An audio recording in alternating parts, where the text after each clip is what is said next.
Hello，大家好，我係莎莎。上年7月呢，我就去咗一次嘅大阪旅行啦，亦都係我玩咗美甲之後呢第一次去日本嘅。咁今日呢，就想同大家分享下關西美甲之旅到底去咗邊一啲地方同埋鋪頭啦。咁第一個要介紹嘅呢係呢一間位於心齋橋大院馬路對面 Midosuji Building 嘅7樓叫做 TAT 嘅專業美甲用品店。咁如果你係專業美甲師或者係要考美甲證書嘅人呢，係可以登記做佢哋嘅會員，咁可以用佢嘅網店啦，同埋亦都會有一啲優惠嘅。咁至於呢間實體店呢，就任何人都可以嚟嘅。咁入到去呢，右邊就會有一啲儲物櫃俾你放袋啊，唔使阻住你行。店面呢，雖然唔係好大，但係呢各種各樣嘅產品呢都應有盡有嘅。喺正門呢度呢，就有一啲新品嘅介紹啦，不過因為佢要再過2日先至上架呢，咁我就冇緣見到啦。一啲大牌子嘅甲油 gel 全部都係日本製造嘅，例如有大家好熟悉嘅 Lift Gel Premium 啦、Ageha、Paragel、Prestro 等等。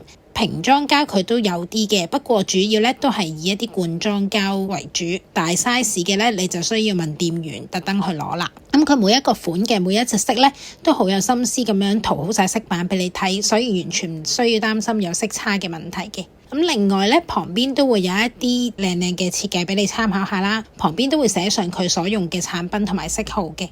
除咗一啲甲油 gel， 亦都唔少得各種各樣嘅飾品。魔鏡粉呢度嘅顏色都非常之齊全啦，仲有而家好流行嘅一啲液體金屬同埋液體嘅光，比起粉狀呢，佢係更加容易均勻咁樣去上色嘅。呢一啲好似眼影筆咁樣嘅設計呢，就唔驚會整到周圍都係啦。雲染亦都係前排好受歡迎嘅產品啦，不過因為有少少貴呢，今次我就冇買到。其他嘅飾品種類都有好多嘅，不過我覺得如果純粹自己家用嘅話呢，就可以買啲平啲嘅選擇，就唔需要特登喺呢一度買咯。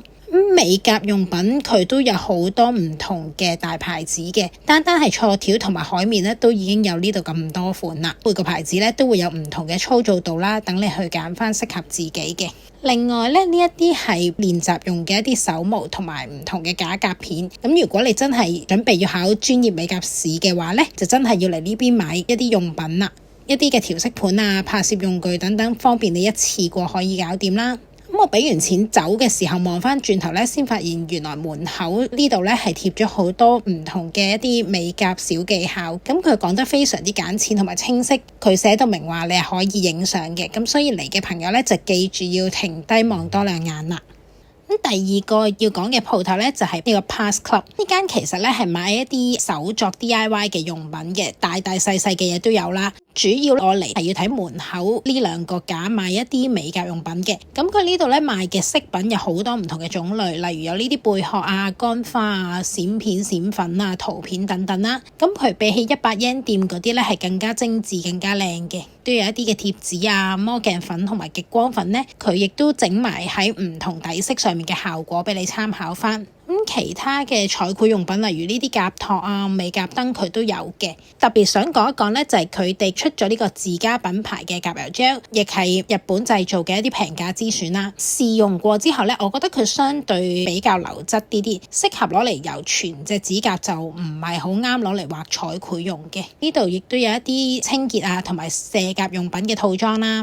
講到套裝呢，佢仲出咗2個新手套裝，啱一啲開始想試下做單色以外嘅彩繪，而手上咧彩繪用品唔多嘅新手朋友都可以買嚟試下嘅。咁佢亦都有呢個延長甲套裝。呢間鋪頭咧，我特別推薦開始想做一啲花式美甲嘅朋友可以嚟睇下嘅。然後接住要介紹嘅2間呢，係啱一啲想買懶人美甲，又或者覺得自己家用唔需要買一啲太專業用品嘅朋友嘅。首先呢，就係大家都好熟悉嘅 Donkey 啦。咁一上到嚟呢，就見到滿一個架嘅甲貼啊、穿戴甲等等啦，仲有好多唔同牌子嘅凝膠甲貼，手同埋腳用嘅都有嘅。咁全部呢，都係2000 yen 以內可以埋單嘅選擇嚟嘅。咁另外一啲常見牌子嘅瓶裝膠都好齊全啦，例如之前講過嘅 Polygelica、Gelmi 等等啦，3部膠同埋1部膠咧，佢呢一度都有嘅，亦都有咗好齊全嘅色板俾大家參考翻啦。咁另外基本嘅卸甲啊、護甲啊、延長等等嘅用品呢度都可以揾到，同埋咧 Donkey 咧偶爾會有一啲用品會減價、打折啊，或者做一啲清貨優惠嘅，咁所以大家可以留意下會唔會執到一啲寶物啦。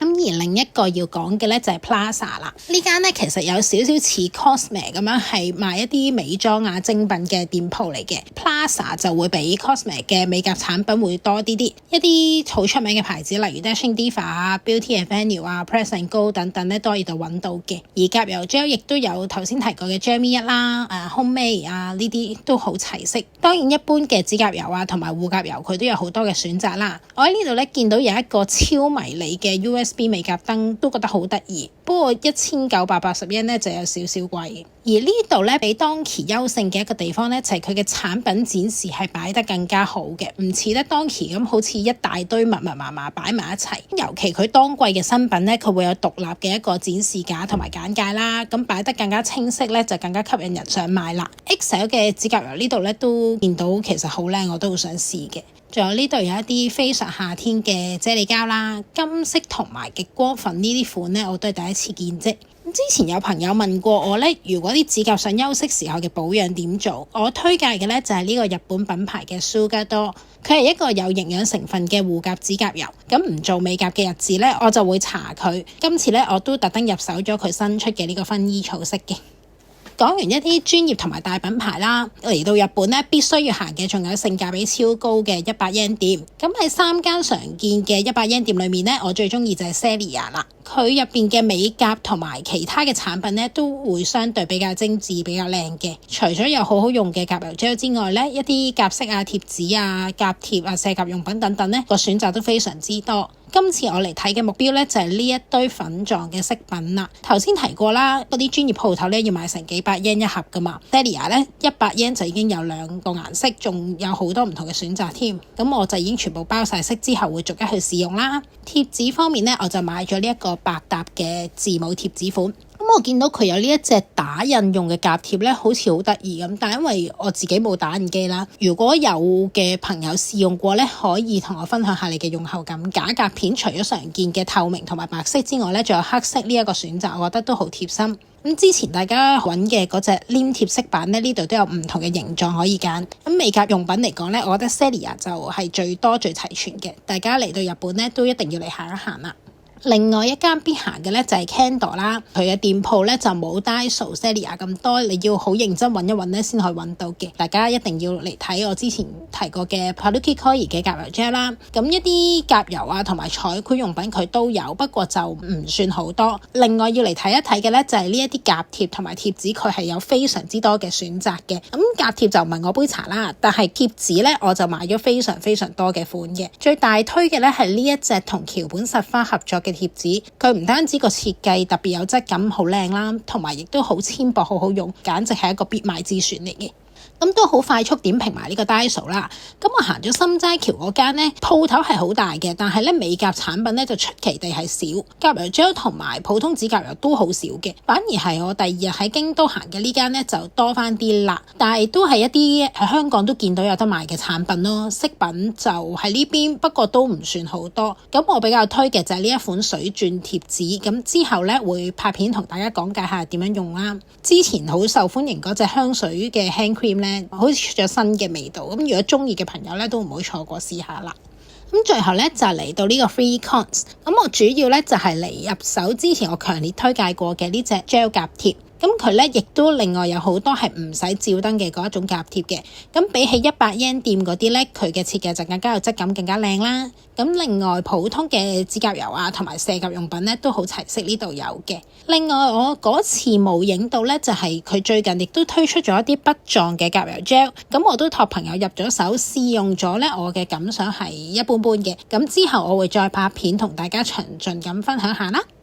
好，以上呢就係我喺日本尋找美甲之旅嘅分享啦，希望大家會覺得中意同有用啦。如果中意嘅呢，記得要 comment、like 同埋 share 俾你嘅朋友，仲有 subscribe 我嘅 channel。我哋下次再見，拜拜。